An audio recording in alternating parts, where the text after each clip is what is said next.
उम्मीद करता हूँ कि आपका क्लास 10 का पढ़ाई बहुत ज़ोर शोर से चल रहा होगा, और अगर नहीं चल रहा है तो अब स्टार्ट कर लो, क्योंकि अब ये टाइम निकल गया तो फिर शायद नहीं हो पाएगा। तो इस चैप्टर में आज हम इस वीडियो में क्या करने वाले हैं, तो हमारे पास है चैप्टर 3, और इस चैप्टर में मैं आपको एक ऐसा ट्रिक बताऊंगा जिससे ये चैप्टर आपके लिए बहुत ही ज़्यादा आसान हो जाएगा। चैप्टर इजी चैप्टर में माना जाता है, बस ट्रिक पता होना चाहिए, और अगर वो ट्रिक पता है तो देखिए मैं आपके लिए क्या क्या लेकर आया हूँ। पहले आज इस वीडियो में मैं कराने वाला हूँ आपके लिए एक्सरसाइज 3.1 को एनसीईआरटी से कवर करूँगा। पीपीटी रेडी है, देखो मेरे पास पीपीटी रेडी है। इसके अगले वाले वीडियो में मैं जब कि एक्सरसाइज 3.2 को सॉल्व करने वाला हूँ, और उसके बाद 3.3 3.4 को तो कवर करूँगा ही। देखो मैंने बोर्ड क्वेश्चंस को भी निकाल लिया है। अरे भैया जो पढ़ रहा हूँ अगले वीडियो में मैं ये चेक करूँगा कि मेरे को आ भी रहा है कि नहीं वो बोर्ड क्वेश्चंस में, बोर्ड क्वेश्चन मेरे को बन रहा है कि नहीं, मेरे को ये जानना जरूरी है कि नहीं। इसीलिए हम जो पढ़ रहे हैं उसका बोर्ड क्वेश्चंस को करेंगे, और उसके बाद हम अपना एनालिसिस करेंगे कि मेरा ये चैप्टर कितना रेडी हुआ है। इसके लिए आपको क्या करना है, वीडियो को सब्सक्राइब करना है ताकि आपको अगले वीडियो का नोटिफिकेशन मिलता रहे। अब हम लोग बिना टाइम ख़राब किए शुरू करते हैं अपना क्लास। तो लाइन्स कैसे कैसे होते हैं, देखो स्ट्रेट लाइन जब होगा ना, ये सब क्या लिखा है, क्यों लिखा है, ये सब मैं बताऊंगा। पहले जो बोल रहा हूँ उसको ध्यान से सुनो। दो स्ट्रेट लाइन है, वो या तो आकर के आपस में कट जाएंगे, टकरा जाएंगे। अब आप बताओ ये लाइन जब टकराएंगे और कितनी बार टकरा सकते हैं। अब एक बार भी नहीं टकराएगा, वो एक बार अगर टकरा गया तो देखो ये लाइन अगर ऐसे चलता गया और ये लाइन ऐसे चलता गया तो ये दूर होते गया। अगर इधर देखो तो इधर भी दूर होते जा रहे हैं। क्या ये जीवन फिर कभी टकराएंगे? नहीं। तो या तो ये लाइन एक बार टकराएगा, या तो एक बार भी नहीं टकराएगा। देखो अगर लाइन्स पैरेलल हो गए तो क्या टकरा सकते एक बार भी? कभी नहीं। और एक कंडीशन होता है जिसमें हर बार टकराते ही जाएगा। मान लो मैं एक लाइन बनाया, इसके ऊपर एक और बार लाइन बना दिया। इसमें क्या होगा कि देखो यहाँ पे टकराया, यहाँ पे टकराया, यहाँ, मतलब इन लोग का बहुत सारा मीटिंग पॉइंट्स है। तो तीन ही प्रकार के लाइन होते हैं। क्या आप और बता सकते हो कि एक और ऐसा सिचुएशन है जिसमें लाइन दो बार टकरा सकते हैं, तीन बार टकरा सकते हैं? अगर आपको पता है तो आप मुझे कमेंट में बताओगे। फिलहाल हमारा इस चैप्टर में इस तीन लाइन के बारे में बताया जा रहा है, एक लाइन, दो लाइन और ये तीन लाइन। देखो यहाँ पे जब टकराएगा तो मुझे एक पॉइंट मिल रहा है, ये पॉइंट है ना, इस पॉइंट को क्या बोलते हैं? सल्यूशन। इस पॉइंट में यहाँ इस लाइन के इस केस में हमें एक सोल्यूशन मिल रहा है। इस केस में आप बताओ क्या एक भी सोल्यूशन मिल रहा है? एक भी सोल्यूशन नहीं है, क्योंकि इन लोग के मिलने वाले है ही नहीं। इस केस में बता सकते हो कितने सोल्यूशन हैं? इनफाइनाइट सोल्यूशन है, मैं गिन ही नहीं सकता कितने सारे सोल्यूशन हैं। तो यही हमें पढ़ना था। इसके बाद मैं आपको ये जो बुकिश टर्म्स है, ये बुकिश टर्म्स मैं बता दूंगा। उसके बाद हम एक ट्रिक को देखेंगे और उसके बाद हम लोग अपना बढ़ चलेंगे क्वेश्चंस की तरफ। तो पहले बुक का टर्म्स को देखते हैं। देखो सोल्यूशन जब निकलेगा तो वो हो सकता है कॉन्सिस्टेंट और हो सकता है इनकॉन्सिस्टेंट। अगर कोई सोल्यूशन नहीं निकला, कब नहीं निकला कोई सोल्यूशन? पैरेलल लाइंस में, क्योंकि वो लोग कभी टकराएंगे ही नहीं। तो वो हो गया नो सोल्यूशन वाला केस। उसको बुक की लैंग्वेज में बोलते हैं इनकंसिस्टेंट। और कंसिस्टेंट कब होगा? जब सोल्यूशन होगा। अब सोल्यूशन कैसा भी हो सकता है, या तो एक सोल्यूशन होगा तो यूनिक बोलेंगे, और अगर बहुत सारे सोल्यूशन हो रहे हैं लाइन के ऊपर लाइन, बहुत सारे सोल्यूशन, उसको हम लोग बोलेंगे इनफाइनाइटली सोल्यूशंस। और यूनिक सोल्यूशन कब हो रहा है? जब एक बार टकरा रहा है। इतना क्लियर है? देखो, और ये जो हमारा बुक में लिखा है पेयर ऑफ लीनियर इक्वेशन, इसका मतलब क्या है? तो हमारे चैप्टर का नाम है पेयर ऑफ लीनियर इक्वेशन। इसमें देखो हमें लीनियर इक्वेशन मिलने वाले हैं। लीनियर इक्वेशन किसको बोलते हैं? तो वो इक्वेशन जिसका डिग्री 1 हो, मतलब हाईएस्ट पावर। देखो x का पावर 1 है, y का ही पावर 1 है, इसमें पावर 2 3 आपको नहीं मिलने वाला है, इसीलिए इसको कहते हैं लीनियर इक्वेशन। और पेयर का क्या मतलब है? देखो ये जो इक्वेशन हमको मिला है इसमें कौन कौन है? x और y है। ये जो इक्वेशन मिला है इसमें कौन कौन है? x और y है। अगर वेरिएबल्स सेम है इस इक्वेशन में, अगर वेरिएबल्स सेम है इस इक्वेशन में, अगर वही वेरिएबल्स है इसी इक्वेशन में, तो हम लोग इनको बोलेंगे पेयर ऑफ लीनियर इक्वेशन, जोड़ा है लीनियर इक्वेशंस का। तो आपको चैप्टर का नाम क्लियर है, सोल्यूशन का बुकिश टर्म्स क्लियर है। एक सोल्यूशन, इनफाइनाइट सोल्यूशन और नो सोल्यूशन। एक सोल्यूशन कब होता है? जब एक बार काटेंगे। इनफाइनाइट सोल्यूशंस कब होंगे? जब बहुत बार काटेंगे लाइन के ऊपर लाइन। और कभी सोल्यूशन कब नहीं मिलेगा? पैरेलल लाइंस पे। यहाँ तक आपको क्लियर है। अब देखते हैं सॉल्यूशंस के हिसाब। लेकिन आपको बता दूं कि आगे वाले आने वाले जो वीडियोस है उसमें आपको समझ में आना बहुत ज़्यादा ज़रूरी है। तो इस वीडियो को आप लोग एंड तक देखो। यहाँ पे आपको जो ट्रिक बताऊँगा ये ट्रिक बहुत ज़्यादा इंपॉर्टेंट है। इस ट्रिक से आप, कह रहा हूँ ना, लास्ट तक आप क्वेश्चंस बना सकते हो, बोर्ड क्वेश्चंस इजीली बन जाएंगे। तो पहले देखते हैं ट्रिक को। एक नंबर जो ट्रिक है वो बोलता है दो कोएफिशिएंट्स को लाओ। पहला इक्वेशन का जो ए वाला पार्ट है, मतलब देखो मेरे पास इक्वेशन 1 ये है, इक्वेशन 2 ये है। एक्स का कोएफिशिएंट को इधर रखो और इस एक्स का कोएफिशिएंट को इधर रखो, ठीक है। और ये वाई का कोएफिशिएंट को यहाँ रखो और इस वाई का कोएफिशिएंट को यहाँ रखो और चेक करो वो बराबर है या नहीं। अगर आपको दिखता है कि वो लोग बराबर नहीं है तो हम बोलेंगे हमारा लाइन ऐसा वाला है, ठीक है। कोएफिशिएंट्स एक्स का लूँगा, डिवाइड कर दूंगा, वाई का कोएफिशिएंट्स लूँगा, डिवाइड कर दूंगा और चेक करूँगा। अगर बराबर नहीं हुआ तो हम कहेंगे एक सोल्यूशन है, यूनिक सोल्यूशन। कंसिस्टेंट, कंसिस्टेंट मतलब क्या बोले थे, सोल्यूशन मिलेगा। इनकंसिस्टेंट मतलब सोल्यूशन नहीं मिलेगा। लाइन समझ में आएगा कैसा दिखेगा लाइन। आगे चलते हैं। और हमारे पास एक ये है, देखो पहले दो बराबर मिल गए, मतलब कि जो हमारा था ना a1x plus b1y plus c1 equal to 0 था, a2x plus b2y plus c2 equal to 0 था। तो यहाँ से देखो इन लोग को डिवाइड कर दो उठा करके यहाँ पे, इन लोग को उठा करके डिवाइड कर दो यहाँ पे और इन लोग को डिवाइड कर दो उठा करके यहाँ पे। अगर आपको दिखता है कि ये दोनों तो बराबर हो रहे हैं लेकिन ये वाला बराबर नहीं हो रहा है, बराबर पहले दो हो जाए और लास्ट वाला ना हो तो क्या बोलेंगे, पैरेलल लाइंस, ठीक है। इसमें क्या होगा, सोल्यूशन मिलेगा, सोल्यूशन नहीं मिलेगा, सोल्यूशन नहीं मिले तो क्या बोलेंगे, इनकंसिस्टेंट। तो इनकंसिस्टेंट बोलेंगे, पैरेलल लाइंस बोलेंगे और नो सोल्यूशन बोलेंगे। आपको ये तीन टर्म्स याद रखने हैं। अच्छा आगे चलते हैं। अब हमारा वो जो तीनों था ना, अगर वो तीनों बराबर हो जाए तो क्या बोलेंगे। अगर तीनों बराबर हो जाए तो आपको याद रखना है एक लाइन के ऊपर ही एक लाइन है। तो आई होप आपको तीनों ट्रिक याद हो गए होंगे। पहला ट्रिक क्या बोलता है, अगर आपका पहला और दूसरा वाला इक्वल नहीं है, एक्स का कोएफिशिएंट और वाई का कोएफिशिएंट अगर डिवाइड करके इक्वल नहीं है तो क्या हो रहा है, वो लाइंस काट रहे होंगे। अगर पहला दोनों इक्वल हो जाए लेकिन तीसरा वाला इक्वल नहीं हो रहा है तो कैसे लाइन से, पैरेलल लाइन से।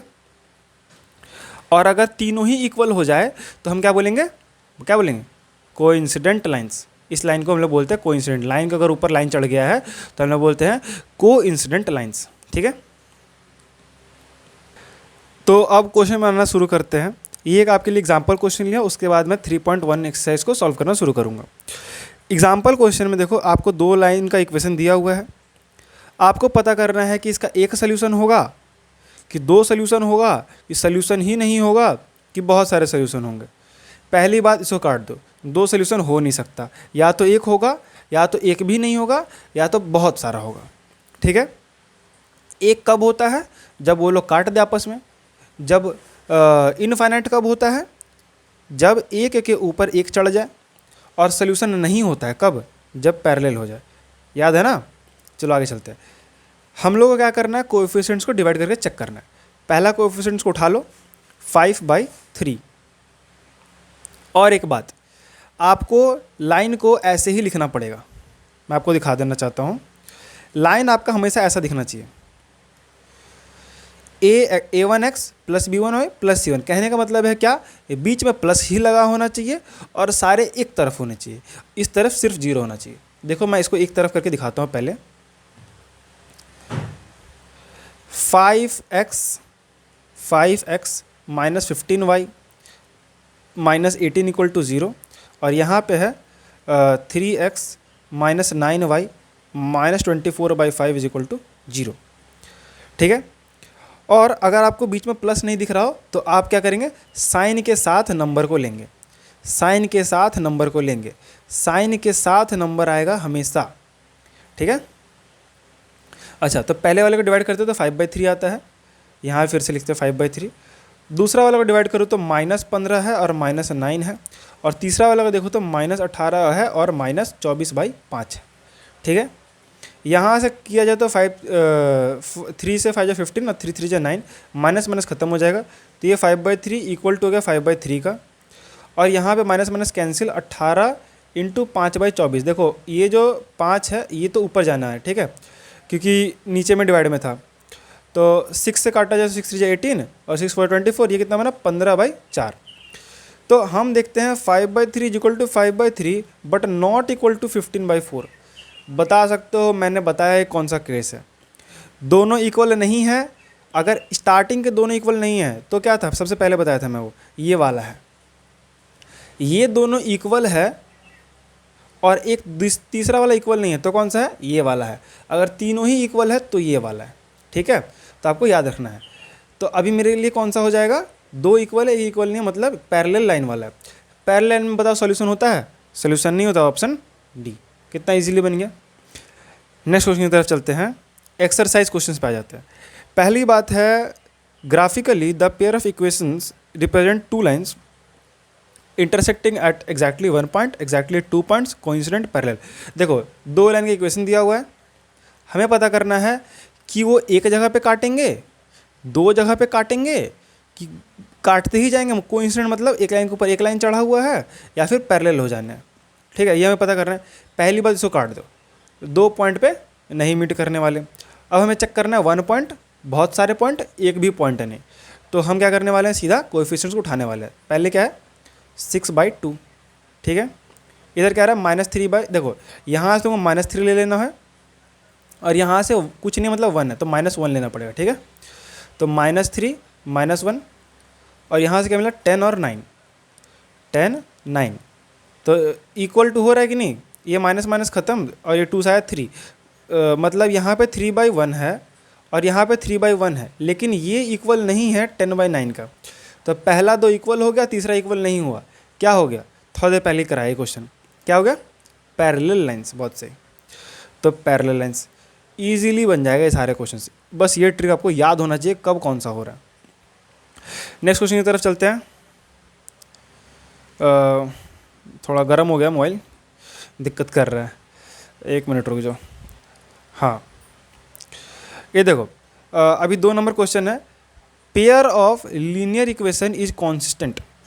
बोल दिया है कॉन्सिस्टेंट है, कॉन्सिस्टेंट है मतलब सॉल्यूशंस होंगे। सॉल्यूशंस कब होंगे, या तो वो एक बार काटे या तो बार बार काटता रहे, ठीक है। तो या तो मेरा पैरेलल लाइंस तो हो नहीं सकता, ठीक है। ऑलवेज कोइंसिडेंट ये भी नहीं हो सकता। मेरा लाइन तो ऐसा भी हो सकता है ना, ऑलवेज तो ऑलवेज वाला केस नहीं लेंगे, ठीक है। इंटरसेक्टिंग और कोइंसिडेंट ये सही है, या तो इंटरसेक्टिंग होगा या तो कोइंसिडेंट होगा। ऑलवेज इंटरसेक्टिंग ये भी गलत है, क्योंकि मेरा लाइन ऐसा होगा जरूरी नहीं है, ऐसा भी हो सकता है। वेरी इजी था ना। वीडियो को लाइक करना, बहुत मेहनत लगता है इसको बनाने में, बहुत। क्वेश्चन 4 को आपको समझाऊंगा मैं थोड़ा बाद में, क्योंकि इसमें आपको थोड़ा सा समझने की ज़रूरत है। चिंता मत करो, सारा क्वेश्चन कवर करा के जाऊँगा। फॉर व्हाट वैल्यू ऑफ के, हमें के का वैल्यू ढूंढना है, जिसके लिए जो इक्वेशंस है, इक्वेशन 1 और इक्वेशन 2 कोइंसिडेंट लाइंस हो जाएंगे। लाइंस कोइंसिडेंट कब हो जाते हैं, आपको याद है क्या। पहली बात तो ये कॉन्सिस्टेंट है, कॉन्सिस्टेंट है बिल्कुल। सोल्यूशन मिलेगा, हाँ बिल्कुल मिलेगा। कितने सारे मिलेंगे, इनफाइनाइट मिलेंगे। अगर इनफाइनाइट बहुत सारे सोल्यूशन मिल रहा है, मतलब क्या है, A1/A2 is equal to B1/B2 is equal to C1/C2, यही पढ़ाया था ना। तो हमें होना चाहिए, तो हम के का वैल्यू निकालते हैं। एक काम करते हैं, यहाँ पे लिखो पहला वाला 3/6 लिख सकते हैं। फिर यहाँ से क्या आएगा, -1 और -1 और -k। यहाँ से क्या आएगा 8, और ये 16 को इस तरफ लिखना पड़ेगा, +16 होगा, ठीक है। तो 8/16, ये तीनों इक्वल होना चाहिए। माइनस माइनस काट दो, देखो 8 से आया 2, 3 से आया 2, यानी कि हमारे पास है 1/2 is equal to 1/k is equal to 1/2। इसका मतलब के का वैल्यू क्या होना चाहिए, तीनों अगर इक्वल हो दिखना चाहिए तो के का वैल्यू भी 2 नहीं दिखना चाहिए, तभी तो होगा। 1/2 is equal to 1/2 is equal to 2, तो यह के का वैल्यू क्या हो गया 2। देखते हो ऑप्शन सी, इजी था। आगे चलते हैं। क्वेश्चन नंबर 7 पे, if the lines given this and this are parallel find the value of k. Lines parallel है, पहले लाइन्स को सजा के लिख लेते हैं। 3x + 2ky -2 equal to 0, 2x + 5y + 1 equal to 0, ठीक है। लाइन्स पैरेलल है मतलब पहली बात इनकंसिस्टेंट है, सोल्यूशन नहीं मिलने वाला है। पैरेलल लाइन में पहला 2 बराबर होगा, तीसरा बराबर नहीं होगा। तो 3/2 इधर आ गया, 2k/5 इधर आ गया, और ये बराबर नहीं होने वाला है किसके संग, -2/1 के संग। तो अगर बराबर नहीं होना है तो इसको हटा ही दो ना, हमें तो इससे काम है। 3/2 is equal to 2k/5, cross multiply कर देंगे, 5 से 15 और इधर हो गया 4k। तो k का वैल्यू कितना हो गया, 15/4। ऑप्शन देखें, ऑप्शन सी। इजी है कि नहीं? आगे चलते हैं। For what value of c will have infinitely many solution. बताओ बताओ, इनफाइनाइटली मैनी सोल्यूशन वाला कौन सा केस है? Infinitely many solution, infinitely many solution में तीनों बराबर, इनफाइनाइटली मैनी सोल्यूशन तीनों बराबर। पहले लाइन को सजा के लिखना हमारा काम है। cx - y - 2 बराबर 0, 6x - 2y - 3 बराबर 0। यहाँ से उठाओ, ये दोनों बराबर होना चाहिए, c/6 बराबर होना चाहिए। देखो कुछ नहीं मतलब -1 है, -1/-2 है ना, और यहाँ से आएगा -2/-3, तीनों बराबर होने चाहिए थे। माइनस माइनस काट दो, माइनस माइनस काट दो। c/6 is equal to 1/2 is equal to 2/3। देखो ये तो मैं बराबर कर भी दूं किसी भी तरह, क्या इसको हम बराबर कर सकते हैं? यहाँ पे 3 आ ही नहीं सकता ना, तो दे ही दिया 2 है, और यहाँ पे 2 नहीं आ सकता क्योंकि वहाँ पे दे दिया 1 है। तो किसी भी तरीके से हम इसको बराबर कर सकते हैं? नहीं कर सकते हैं। ये जबकि बराबर नहीं हो रहा है तो इस सी के चाहे कुछ भी वैल्यू लो, ये लोग बराबर नहीं होंगे तो हमारा लाइन्स कभी भी हो ही नहीं सकता कोइंसिडेंट अगर नहीं हो सकता तो हमारा आंसर हो गया नो वैल्यू। हमें वैल्यू नहीं पता है, हो ही नहीं सकते वैल्यू। ठीक है, नेक्स्ट क्वेश्चन की तरफ चलते हैं। Number 9, one equation of a pair of dependent linear equation is this, the second one will be. आपको बोला है pair of dependent linear equation. Dependent linear equation मैं आपको बता दूं, डिपेंडेंट मतलब हो गया एक के ऊपर एक। याद रख लेना, अगर आप अपने दोस्त के ऊपर चढ़ गए हो, खिलाओ भैया, घुमाओ भैया, तो समझ जाओ कि आप डिपेंडेंट हो चुके हो। तो चढ़ने का मतलब डिपेंडेंट, तो आपको याद रखना है अगर लाइन के ऊपर लाइन चढ़ा हुआ है तो वो डिपेंडेंट लीनियर इक्वेशन की बात कर रहा है। और डिपेंडेंट लीनियर इक्वेशन में क्या होता है, तीनों बराबर, a1/a2 is equal to b1/b2 is equal to c1/c2। तो आपका एक ऐसा इक्वेशन ढूंढना है इन तीनों चारों में से जिसमें a1/a2 b1/b2 c1/c2 बराबर होना चाहिए। इसके लिए हमें चारों ऑप्शंस को चेक करना पड़ेगा। एक काम करते हैं, ऑप्शन 1 को चेक करते हैं। पहले हम अपना जो दिया हुआ लाइन है उसको सजा के लिखते हैं। हमें मिला है -5x, फिर है +7y, -2 इज इक्वल टू 0। अब अगर इस लाइन के संग चेक करा जाए ऑप्शन ए के संग, तो क्या मिलेगा, -5 और नीचे आने वाला इसका वाला लाइन यानी कि 10, और बराबर होना चाहिए 7 के नीचे आने वाला है 14, 7 के नीचे आ गया 14, बराबर -2 के नीचे आने वाला है 4, तो 4 आ गया। देखो यहाँ पे माइनस मिल रहा है, यहाँ माइनस मिल रहा है, यहाँ माइनस मिल ही नहीं रहा है, चेक करने की जरूरत नहीं है, गलत, क्योंकि आंसर सारे बराबर होने चाहिए थे। तो ऑप्शन ए गलत। अब फिर हम लेंगे -5/7/-2/। अच्छा यहाँ पे मिल रहा है -10, -14, 4, -10, -14 और 4। देखो यहाँ पे माइनस माइनस खत्म हो गया, यानी कि ये पॉजिटिव में आ रहा है, ये नेगेटिव में आ रहा है, ये नेगेटिव, ये भी नहीं हो सकता है। सारे नेगेटिव आओ या फिर सारे पॉजिटिव आओ, तभी तो होंगे सारे बराबर। तो ऑप्शन बी गलत। ऑप्शन सी की तरफ चलते हैं। ऊपर मिलने वाला -5, -7 और -2, ये मेरा दिया हुआ लाइन का लिख रहा हूँ ना, A1, B1 और C1। और यहाँ पे मिल रहा है -10, +14 और +4, -10, 14 और 4। देखो ये पॉजिटिव लेकिन ये नेगेटिव, तो गलत। अब ऑप्शन डी बचा है। मुझे क्या मिला है, -5, 7 और -2। यहाँ पे हमें क्या मिल रहा है, 10। देखो ये जो -4 इधर आएगा तो बन जाएगा +4, ठीक है, याद रखना ये +4 है। तो 10 -14 +4, 10 -14 प्लस में 4। तो ये देखो ये 2 आ गया, ये 2 आ गया और ये 2 आ गया। हमें मिला -1/2, यहाँ पे मिलता है -1/2। देखो ये माइनस यहाँ पे लिख सकते हैं, कहीं भी लिखो फ़र्क नहीं पड़ता, माइनस रहने वाला है। और माइनस आ गया 1/2, इक्वल हो गया। Option D. मज़ा आ रहा है। नेक्स्ट क्वेश्चन की तरफ चलते हैं। Question number 10, a pair of linear equation has solutions. ये सॉल्यूशंस दिए हुए हैं, हमें पता करना है कौन से पेयर ऑफ लीनियर इक्वेशन का बात कर रहे हैं। तो इसमें भी हमें ऑप्शंस को चेक करने पड़ेंगे डाल करके। ये x का वैल्यू इसमें डालो और ये y का वैल्यू इसमें डालो। अगर -1 आता है तो ये क्वेश्चन सही हो जाएगा। फिर यही वाला वैल्यू इसमें डालो और यही वाला वैल्यू इसमें डालो, अगर -5 आ जाता है तो सही है। डाल के देख लेते हैं, x का वैल्यू कितना है 2 और y का वैल्यू कितना है -3। तो पहला इक्वेशन में अगर डाला जाए तो x प्लस वाई यानी कि आना चाहिए 2 प्लस में -3 इज इक्वल टू कितना हो रहा है -1। तो हाँ भैया, तो -1 इज इक्वल टू -1 हो रहा है, तो ये तो सही हो गया फ़िलहाल के लिए। और फिर 2 मल्टीप्लाई 2, ये 2x था ना, फिर -3 मल्टीप्लाई y यानी कि -3 इज इक्वल टू कितना हो रहा है -5। तो यहाँ से आया 4 प्लस 9 इज इक्वल टू -5, तो कह रहा है 13 इज इक्वल टू -5, गलत। तो एक तो सही था लेकिन ये गलत था, तो ऑप्शन ए गलत हो जाएगा। ऐसे करके आपको सारे इक्वेशंस को चेक करने पड़ेंगे। अब इसको चेक कर लेते हैं।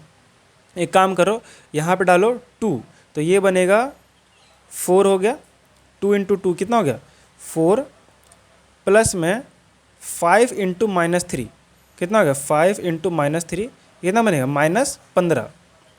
तो प्लस माइनस का अच्छा साफ से लिख दूँ, एक काम करो, x का वैल्यू 2 और y का वैल्यू -3 पुट करो, 2x plus 5y, 2x plus 5y is equal to -11।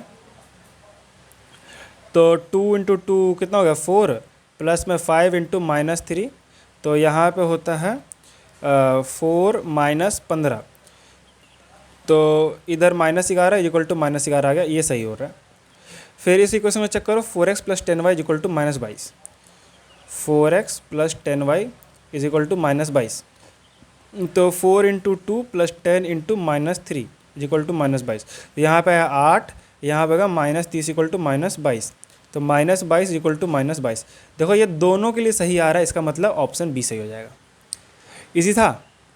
Next question की तरफ चलते हैं। तो क्वेश्चन नंबर 11 कहता है x इक्वल टू a और y equal to b is the solution of the equation this and this, find the value of a and b। देखो अगर ये सोल्यूशन है x का और ये सोल्यूशन है y का, तो इसमें x और y डाल सकते हैं हम लोग। तो होता है a minus b equal to 2 और a plus b is equal to 4, यहाँ पे डालो। तो इससे हमें अब a और b का वैल्यू ढूंढना है। हम लोग क्या कर सकते हैं, दो प्रोसेस कर सकते हैं, एलिमिनेशन मेथड और सब्स्टिट्यूशन मेथड। एलिमिनेशन में क्या होता है, डायरेक्ट आप इसको ऐड करो तो माइनस बी प्लस बी खत्म हो जाएगा, a प्लस ए क्या बनेगा 2a और 4 प्लस 2 बन गया 6, a का वैल्यू होगा 6/2 दैट इज इक्वल टू 3। और इसी a minus b is equal to जो 2 था इस लाइन में, तुम a का वैल्यू डाल दो 3, तो 3 minus b is equal to 2, तो ये b को इस तरफ कर दो और ये 2 को इस तरफ कर दो, 3 minus 2 is equal to b, तो ये आ गया 1 इक्वल टू b। तो a का वैल्यू हो गया 3 और b का वैल्यू हो गया 1, ऑप्शन सी। देखो अगर ये वाला तुमको समझ में नहीं आया होगा तो वेट कर जाओ, जब लीनियर तुम्हारा मैं सब्स्टिट्यूशन मेथड और एलिमिनेशन मेथड सिखाऊंगा तो तुम्हारा क्वेश्चन बन जाएगा। कुछ नहीं, ये एक चैप्टर रहता है क्लास 9 या 10 में, भूल गया हूँ, वहाँ पे एक लीनियर इक्वेशन का साइमल्टेनियस लीनियर इक्वेशन एक चैप्टर था, उसमें पढ़ाया जाता है। आगे बढ़ते हैं, फिलहाल के लिए उसे सॉल्व करना था, कर सकते हो आप लोग।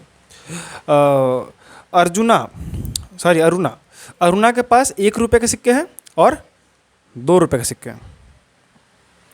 उसके पास टोटल 50 सिक्के हैं, पता नहीं कितने के, 1 रुपये कितने सिक्के हैं, 2 रुपये कितने सिक्के, ये हमें ढूंढना है। लेकिन उसके पास जो पैसा है वो 75 रुपये है, ठीक है। एक बात बताओ, 50 सिक्के हैं उसके पास, टोटल सिक्के 50 हैं, इसमें से कुछ 1 रुपये के हैं और कुछ 2 रुपये के हैं। मैं मान लेता हूँ 1 रुपये वाले सिक्के जो हैं वो x हैं, तो जो 2 रुपये वाले सिक्के होंगे वो कितने होंगे आप बता सकते हो, 50 माइनस x, ठीक है। 1 रुपये वाले सिक्के x है और 2 रुपये वाले सिक्के 50 माइनस x है, और उसके पास कितने रुपये, 75 रुपये हैं। तो ये सारे सिक्के मिला करके कितने रुपये बना रहे, 75 रुपये बना रहे। अगर मेरे पास 1 रुपये का सिक्का 1 रहता तो मेरा 1 रुपया बनता, अगर 1 रुपये का सिक्का 2 रहता मेरे पास तो मेरे पास 2 रुपये आ जाता, अगर 1 रुपये वाला सिक्का मेरे पास 3 रहता मेरे पास 3 रुपये आ जाता। मेरे पास x नंबर ऑफ सिक्के हैं, इसका मतलब मेरे पास कितने रुपये हैं, x रुपये हैं, ठीक है। और अगर मेरे पास 2 रुपये का सिक्का 1 होता तो मेरे पास टोटल कितने रुपये होते, 2 रुपये। अगर 2 रुपये वाला सिक्का मेरे पास 2 होता तो मेरे पास कितने रुपये होते, 4 रुपये होते। 2 रुपये वाले सिक्के अगर मेरे पास 3 होता तो मेरे पास कितने रुपये होते, 6 होते, मतलब मल्टीप्लाई 2 होता जा रहा है। तो यहाँ से कितना रुपये बना, 50 माइनस एक्स इंटू 2। ये पैसा और ये पैसा जोड़े कितना पैसा बनेगा, 75 रुपये। बोल दिया सर 75 रुपये था, तो x plus 2 multiply 50 minus x is equal to 75 रुपये। तो ये बना x plus 100 minus 2x equal to 75। ये 75 को उठा करके इधर ले जाओ, ये बन जाएगा 100 माइनस 75। ये 2x जाएगा इस तरफ, बनेगा प्लस 2x, और ये जाएगा इधर बन जाएगा माइनस x। तो ये हो गया 25 इज इक्वल टू एक्स। तो इसका मतलब 1 रुपये वाला सिक्का जो x था, 25 रुपये, 25 सिक्के हैं, ₹1 का 25 सिक्के हैं और ₹2 का 25 सिक्के हैं। ईजिली क्लियर हो गया। देखते हैं ऑप्शन कहाँ है, 25 25 ऑप्शन डी। तो एक क्वेश्चन आप लोग होमवर्क में बनाओ, बहुत लंबा वीडियो होता जा रहा है, तो नेक्स्ट वीडियो में आपसे मिलते हैं एक्सरसाइज 3.2 के संग। अगर आपको कोई और बुक सॉल्व करे, तो जैसे आप ML अग्रवाल सॉल्व कर रहे हो, आप RD शर्मा सॉल्व कर रहे हो, आप कोई भी बुक कर रहे हो, ओसवाल, फ्रैंक, जहाँ से भी आप कर रहे हो, अगर आपसे ना बने, आप कमेंट में डालो मुझे इस चैप्टर का यहाँ से यहाँ तक एक्सरसाइज का लिंक, मुझे यहाँ से यहाँ तक का सॉल्यूशन चाहिए, मैं आपके लिए सॉल्यूशन प्रोवाइड करूँगा। और इस चैप्टर का मैं लेके आने वाला हूँ PYQs। तो स्टे ट्यून्ड, सॉल्व करना सीख लो फटाफट से। अगले वीडियो में मिलेंगे विथ एक्सरसाइज 3.2, और 2-3 वीडियोस के बाद हम आ जाएंगे अपने प्रीवियस ईयर क्वेश्चन वाले वीडियो पे। सॉल्व करके देखना हमारा प्रीवियस ईयर बन रहा है कि नहीं, वेरी इंपॉर्टेंट है। मिलते हैं अगले वीडियो में, बाय।